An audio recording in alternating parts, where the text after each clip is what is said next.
नमस्कार दोस्तों, स्वागत है आपका आपके अपने चैनल यूपी एग्ज़ाम सारथी में। आज हम यूपी ट्रिपल एससी के बहुत इम्पोर्टेंट टॉपिक को शुरू करने जा रहे हैं। वो टॉपिक है आपदा प्रबंधन। तो चलिए शुरू करते हैं आज की क्लास को बिना किसी देरी के। जब भी हम आपदा प्रबंधन की बात करते हैं तो सबसे पहले मन में क्या आता है?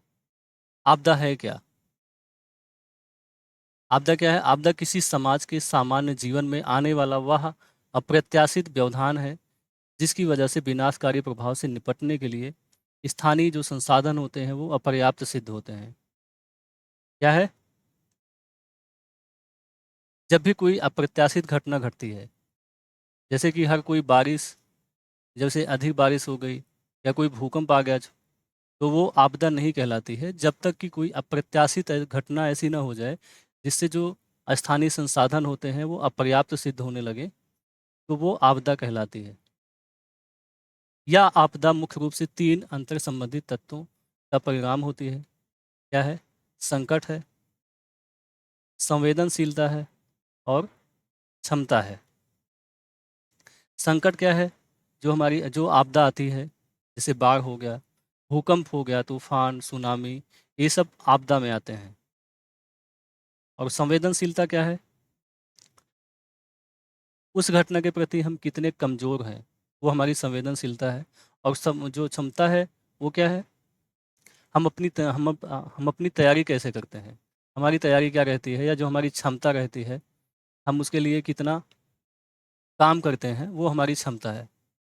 इसको एक फार्मूले से भी समझ सकते हैं, फार्मूले से भी डिनोट करते हैं, जैसे कि risk equal to hazard multiply vulnerability divided by capacity. Hazard क्या है? संकट है। और वल्नरेबिलिटी क्या है? संवेदनशीलता।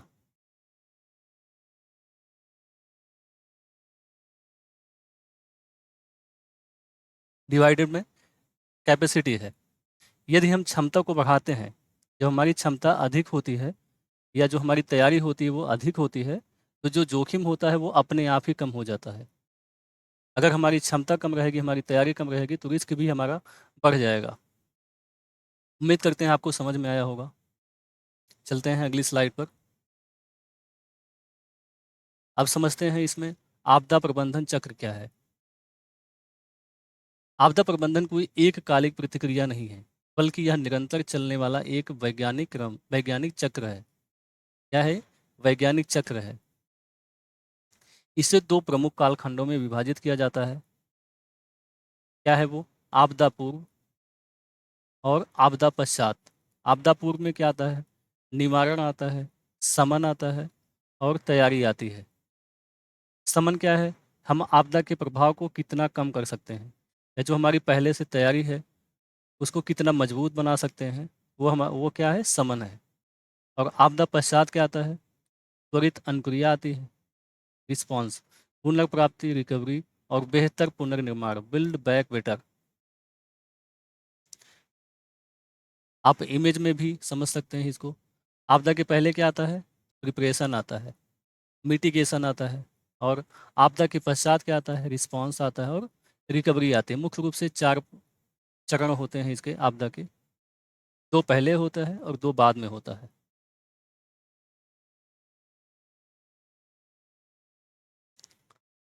अब आते हैं प्राकृतिक आपदाओं के वैज्ञानिक वर्गीकरण को समझते हैं। क्या है? ये तीन प्रकार के होते हैं। भूगर्भी है, मौसम विज्ञानी है और जल विज्ञानी है। भूगर्भी में क्या है? जो हमारी पृथ्वी के अंदर प्लेटें होती हैं, विवर्तनिक प्लेट कहते हैं, टेक्टोनिक प्लेट कहते हैं, उसके अंदर जो हलचल होती है, और और उस हलचल से जो पृथ्वी के भीतर से ऊर्जा निकलती है, उसकी वजह से क्या आता है? भूकंप, सुनामी और भूस्खलन आता है, हिमस्खलन आता है और ज्वालामुखी विस्फोट। ये आते हैं भूगर्भी में। और मौसम विज्ञानी में क्या होता है? वायुमंडलीय वायु दाब, तापमान और आर्द्रता में होने वाले तीव्र असंतुलन की वजह से चक्रवात, तूफान और बवंडर, लू और पाला आता है। जल विज्ञानी में क्या है? सतही तथा भूगर्भीय जलचक्र के असामान्य और तीव्र परिवर्तन की वजह से बाढ़ आता है, गंभीर सूखा आता है और तीव्र मृदा अपरदन आता है।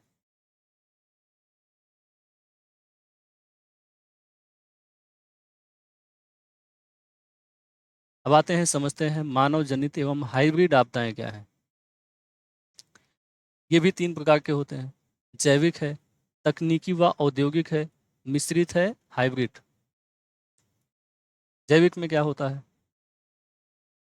मनुष्यों, मवेशियों या फसलों में रोग जनकों का तीव्र प्रसार आता है। एग्जाम्पल में क्या है? महामारी है, जैसे कोविड-19। आप लोग इसके बारे में अच्छी तरह से जानते होंगे। बहुत ही बड़ी त्रासदी इसकी वजह से हुई थी। और बर्ड फ्लू हो गया, डेंगू हो गया, टिड्डी दल का भीषण हमला। इसकी वजह से क्या होता है? हमारी जो फसलें होती हैं पूरी तरह से बर्बाद हो जाती हैं। तकनीकी व औद्योगिक में क्या होता है? मानवीय भूल, तकनीकी खराबी व रासायनिक पदार्थों के अनियंत्रित रिसाव की वजह से ये प्रॉब्लम आती है, ये आपदा आती है। एग्जाम्पल में क्या है? भोपाल गैस त्रासदी कब हुई हुई थी? 1984 को। परमाणु संयंत्र विकिरण और भीषण बांध विफलता इसमें आता है। आप लोग कमेंट में करेंगे कि भोपाल गैस त्रासदी में कौन सी गैस का रिसाव हुआ था। आप लोग कमेंट में जरूर बताइएगा इसको। अब आते हैं मिश्रित व हाइब्रिड आपदा में क्या है। मानव द्वारा प्रकृति के साथ की गई छेड़छाड़ के परिणाम स्वरूप उत्पन्न संकट क्या है? शहरी बाढ़ है, पर्वतीय क्षेत्रों में सड़क निर्माण से भूस्खलन। आई होप आपको समझ में आया होगा। तो दोस्तों आगे बढ़ते हैं। अब समझते हैं भौगोलिक जोखिम का गहरा विश्लेषण क्या है। इसमें कुछ आंकड़ों को समझेंगे हम लोग। क्या है? भारत अपनी विशिष्ट भौगोलिक बनावट की वजह से दुनिया के सबसे संवेदनशील आपदा क्षेत्रों में से एक है। क्या है? भूकंप संवेदनशीलता में क्या है? भारत का लगभग 58.6% भूभाग तीव्र से मध्यम भूकंपीय क्षेत्रों जोन थर्ड, फोर्थ एंड 5 के अंतर्गत आता है। कितना परसेंट है? 58.6% भूभाग तीव्र से मध्यम भूकंपीय क्षेत्रों में आता है, थर्ड, फोर्थ एंड 5 के अंतर्गत। बाढ़ संवेदनशीलता क्या है? देश का लगभग 12% भाग, लगभग 4 करोड़ हेक्टेयर गंभीर बाढ़ के प्रति संवेदनशील है। तटीय चक्रवात में क्या है? 7516 किलोमीटर लंबी तटरेखा का लगभग 8% भाग उष्णकटिबंधीय चक्रवातों से अत्यधिक प्रभावित होता है।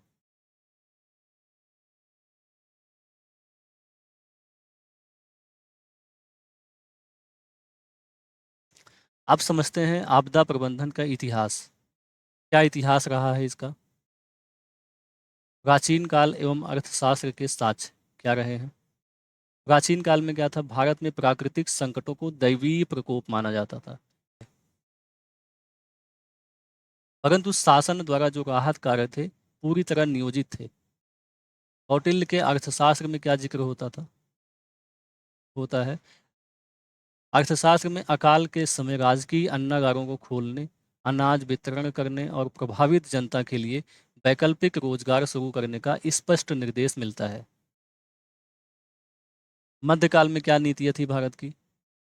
मध्यकाल में विशेषकर अकाल और सूखे के समय लगान माफ करने और कूप निर्माण जैसी योजनाएं लागू की जाती थी। और मोहम्मद बिन तुगलक के काल में अकाल संहिता जैसी व्यवस्था थी। क्या थी? मोहम्मद बिन तुगलक के काल में अकाल संहिता जैसी व्यवस्था थी, तथा शेर शाह सूरी व अकबर के शासनकाल में सड़कों के किनारे सराय निर्माण और तात्कालिक खाद्य राहत कमान की शुरुआत की गई थी इसमें। अब समझते हैं आपदा प्रबंधन की शुरुआत कहाँ से हुई। ये हुआ था 1880 का प्रथम अकाल आयोग से। क्या हुआ था इस टाइम पे? ब्रिटिश भारत में आपदा प्रबंधन की सोच केवल प्रतिक्रियावादी थी। यानी कि क्या है? जब लोग भूखे मरने लगते थे तब वे लोग कुछ करते थे। वर्ष 1876 से 78 के भीषण अकाल के बाद क्या हुआ था? 1876 से 78 के बीच में भीषण अकाल हुआ था, जिसमें सर रिचर्ड स्ट्रेची की अध्यक्षता में प्रथम अकाल आयोग का गठन किया गया। क्या हुआ था? सर रिचर्ड स्ट्रेची की अध्यक्षता में, कौन थे? सर रिचर्ड स्ट्रेची की अध्यक्षता में प्रथम अकाल आयोग का गठन हुआ। इस आयोग की सिफारिश पर ही वर्ष 1883 में भारत की पहली अकाल संहिता, इस सन में 1883 में भारत की पहली अकाल संहिता का निर्माण किया गया, जिसका मुख्य उद्देश्य केवल भूखमरी रोकना था।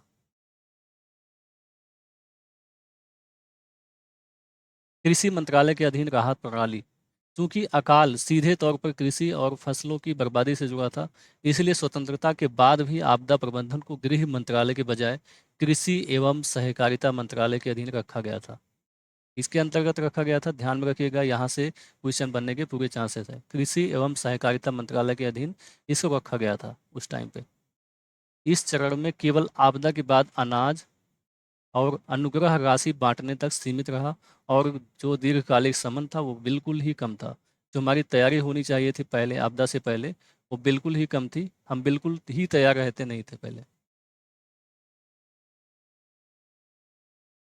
अब समझते हैं उस घटना को जिसने भारत को पूरी तरह से झकझोर कर रख दिया था। समझते हैं 1999 के उड़ीसा चक्रवात को।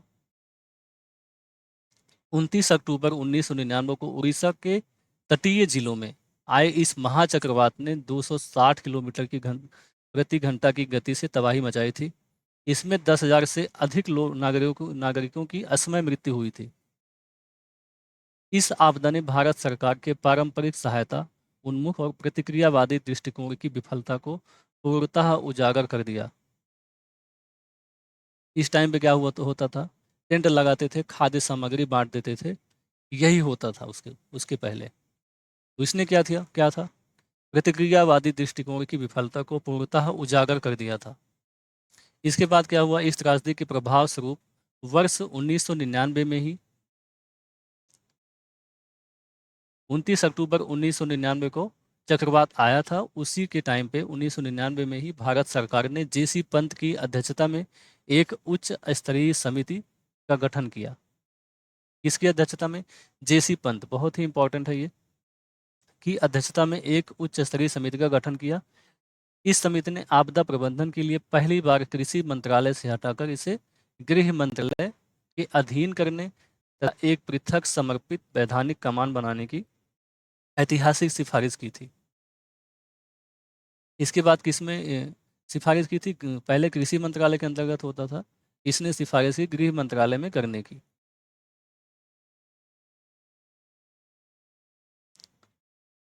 अभी 1999 का जो उड़ीसा चक्रवात था उसके घाव भरे भी नहीं थे ठीक से।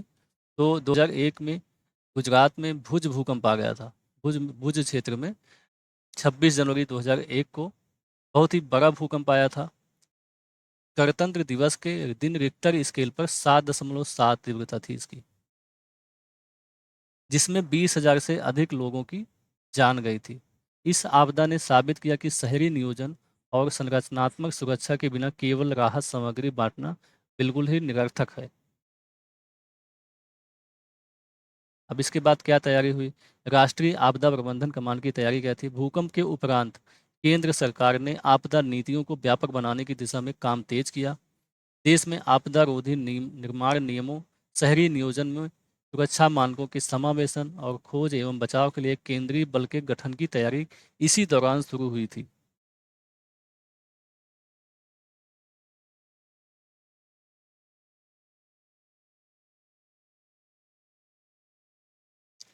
अब समझते हैं 2004 के हिंद महासागर सुनामी।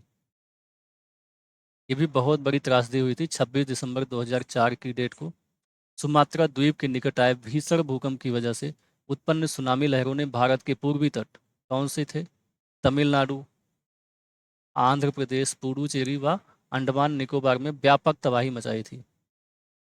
इस बहुदेशीय आपदा ने भारत को यह पाठ सिखा दिया कि एक पृथक वैधानिक कानून हो की तत्काल आवश्यकता है और पूर्व चेतावनी प्रणाली होनी चाहिए। इसके बिना तटीय रक्षा बिल्कुल भी असंभव है। प्रतिक्रिया के लिए एक विशेष सैन्य प्रशिक्षित बल होना चाहिए। क्या होना चाहिए? क्या क्या है? 3 पॉइंट। वैधानिक कानून होना चाहिए, चेतावनी प्रणाली होनी चाहिए पहले से जो आपदा के बारे में जानकारी दे दे, और प्रतिक्रिया के लिए एक विशेष सैन्य प्रशिक्षित बल होना चाहिए। आई होप समझ में आया होगा आप लोगों को। अब चलते हैं कि योकोहामा रणनीति क्या थी एवं उसकी कार्य योजना क्या थी। अब विश्व के बारे में समझेंगे कि आपदा के बारे में विश्व में क्या चल रहा था। प्रथम विश्व सम्मेलन हुआ था 1994 को। कहाँ पे? योकोहामा में। संयुक्त राष्ट्र संघ यूएन ने 1990 से 99 के दशक को प्राकृतिक आपदा न्यूनीकरण के लिए अंतर्राष्ट्रीय दशक घोषित किया था। कौन सा दशक था? 1990 से 99 के बीच में प्राकृतिक आपदा न्यूनीकरण के लिए अंतर्राष्ट्रीय दशक घोषित किया था। आपको याद रखना है। इसी के अंतर्गत मई 1994 में जापान के योकोहामा में प्रथम विश्व सम्मेलन का आयोजन हुआ। जापान का शहर था 1994 में। योकोहामा में प्रथम विश्व सम्मेलन का आयोजन हुआ, जिसमें वैश्विक रणनीति का खाका तैयार किया गया। इसके मूल प्रशासनिक सिद्धांत क्या थे? सम्मेलन में यह स्वीकार किया गया कि आपदाओं के बाद दी जाने वाली राहत की तुलना में पूर्व निवारण और शमन राष्ट्रीय प्राथमिकताओं के केंद्र में होना चाहिए। इसके अंतर्गत क्या हुआ था? विकासशील देशों को आपदा शमन तकनीक और वित्तीय सहायता सुलभ कराने का संकल्प लिया गया था।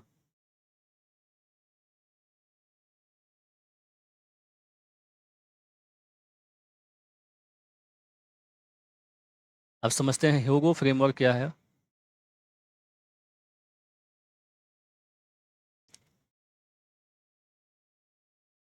द्वितीय विश्व सम्मेलन कोबे ह्योगो में हुआ था। जापान में ही हुआ था, क्योंकि जापान में बहुत ही ज़्यादा आपदा आती है। अब क्या है, जापान के लोग आपदा के लिए पूरी तरह से तैयार रहते हैं। अगर आपदा आ जाती है तो पूरी तरह से उनकी तैयारी रहती है आपदा के लिए। तो ह्योगो प्रांत में जनवरी 2005 में 168 देशों ने ह्योगो फ्रेमवर्क को अपनी सहमति दी थी। इसका मूल मंत्र क्या था? राष्ट्रों और समुदायों की आपदा प्रतिरोधकता का निर्माण। क्या था मूल मंत्र? राष्ट्रों और समुदायों की आपदा प्रतिरोधकता का निर्माण करना। यानी देश को अंदर से इतना मजबूत बना दो कि कोई कोई भी जो आपदा है उसका झटका वो खुद ही झेल सके। जो एक दशक के लिए वैश्विक कमान बना था, वैधानिक सुधारों पर इसका क्या प्रभाव पड़ा था? ह्योगो फ्रेमवर्क के 5 रणनीतिक लक्ष्यों ने सदस्य देशों को राष्ट्रीय स्तर पर समर्पित आपदा कानून बनाने के लिए दृढ़ता से प्रेरित किया। भारत ने भी इसी फ्रेमवर्क की प्राथमिकताओं की अनुपालना करने के उद्देश्य से राष्ट्रीय स्तर पर आपदा प्रबंधन अधिनियम 2005 का प्रारूप तैयार किया। इस फ्रेमवर्क की वजह से ह्योगो फ्रेमवर्क फॉर एक्शन 2005 में हुआ था। इसी के प्रभाव की वजह से भारत ने भी राष्ट्रीय स्तर पर आपदा प्रबंधन अधिनियम 2005 का प्रारूप तैयार किया। कौन था वो? Hyogo framework for action. अब समझते हैं सेंडाई फ्रेमवर्क को। वर्तमान में क्या है, यही फ्रेमवर्क चल रही है। तृतीय विश्व सम्मेलन कब हुआ था? जापान के ही सेंडाई शहर में। ये भी जापान में ही हुआ था। मार्च 2015 में आयोजित संयुक्त राष्ट्र सम्मेलन में इस वर्तमान फ्रेमवर्क को 15 वर्षों के लिए अपनाया गया था। यह एक स्वैच्छिक गैर बाध्यकारी, मतलब कि इसको मानने के लिए देश बाध्य नहीं है, लेकिन नैतिक रूप से सभी देश इसका पालन करते हैं। तो गैर बाध्यकारी समझौता है जो आपदा जोखिम न्यूनीकरण के लिए राज्यों को प्राथमिक जिम्मेदारी सौंपता है। यह फ्रेमवर्क सीधे तौर पर संयुक्त राष्ट्र के सतत विकास लक्ष्यों एसडीजी तथा पेरिस जलवायु समझौते के साथ कदम से कदम मिलाकर चलता है। कौन से फ्रेमवर्क, कौन से हैं ये? संयुक्त राष्ट्र के सतत विकास लक्ष्यों एसडीजी तथा पेरिस जलवायु समझौते के साथ ये कदम से कदम मिलाकर चलता है। वर्तमान में क्या है, यही जो फ्रेमवर्क है यही चल रही है। सेंडाई फ्रेमवर्क वर्तमान में अभी चल रही है।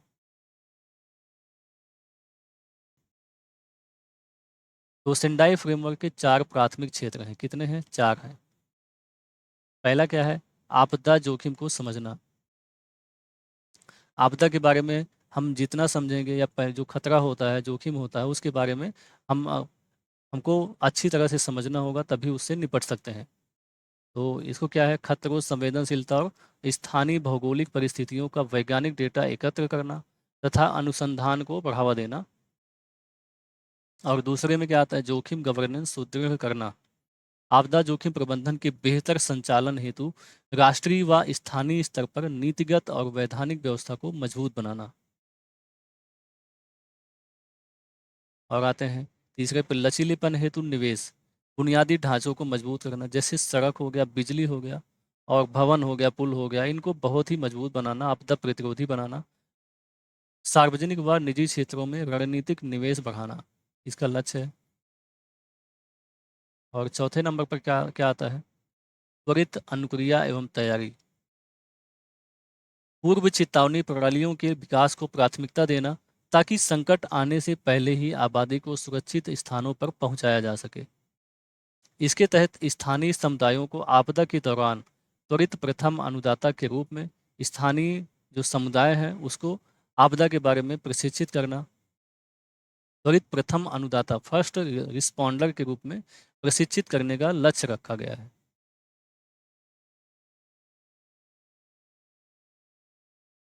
अब समझते हैं बिल्ड बैक बेटर क्या है। बेहतर पुनर्निर्माण, आपदा के पश्चात पुनर्निर्माण का कार्य केवल बुनियादी ढांचों को बहाल करने तक सीमित नहीं था।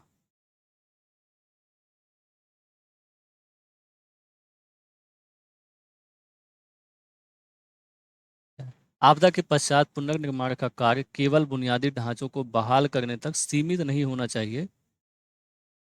सिंडाई फ्रेमवर्क का मूल दर्शन है कि नष्ट हुए भवनों और पुलों को पहले से और अधिक मजबूत बनाना, सुरक्षित बनाना और आपदा रोधी मानकों पर पुनः निर्मित किया जाए, ताकि भविष्य के खतरे से सुरक्षित हो सके।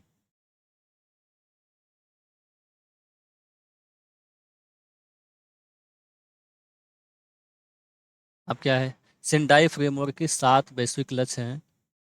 लक्ष्य ए और बी में क्या है, वैश्विक आपदा मृत्यु दर को कम करना तथा वर्ष 2030 तक आपदा प्रभावित लोगों की संख्या को भारी सीमा तक कम करना। सी और डी में क्या है, वैश्विक सकल घरेलू उत्पाद जीडीपी के सापेक्ष आपदा के प्रत्यक्ष आर्थिक नुकसान को घटाना तथा महत्वपूर्ण सार्वजनिक स्वास्थ्य और शिक्षा बुनियादी ढांचे के नुकसान को रोकना। ई में क्या है, वर्ष 2020 तक राष्ट्रीय और स्थानीय स्तर पर समर्पित आपदा जोखिम न्यूनीकरण रणनीतियों वाले देशों की संख्या में अत्यधिक वृद्धि करना। एफ और जी में क्या है, विकासशील देशों के लिए अंतर्राष्ट्रीय सहयोग बढ़ाना तथा बहु खतरा पूर्व चेतावनी प्रणालियों की सुलभता सुनिश्चित करना। इसके जो है 7 वैश्विक लक्ष्य हैं, आपको याद होना चाहिए ये पॉइंट्स। चलते हैं, आज की क्लास को यहीं पर समाप्त करते हैं। अगर आपकी आज की जो क्लास है ये आपको पसंद आई हो तो वीडियो को वीडियो को लाइक करिएगा और चैनल को सब्सक्राइब जरूर कर लीजिएगा। चलते हैं, अब जो अगली क्लास रहेगी उसमें आपदा प्रबंधन अधिनियम के बारे में पढ़ेंगे, जो धाराएं हैं उसकी इम्पोर्टेंट उसके बारे में समझेंगे और भी इम्पोर्टेंट पॉइंट को डिस्कस करेंगे इसमें। चलते हैं, धन्यवाद।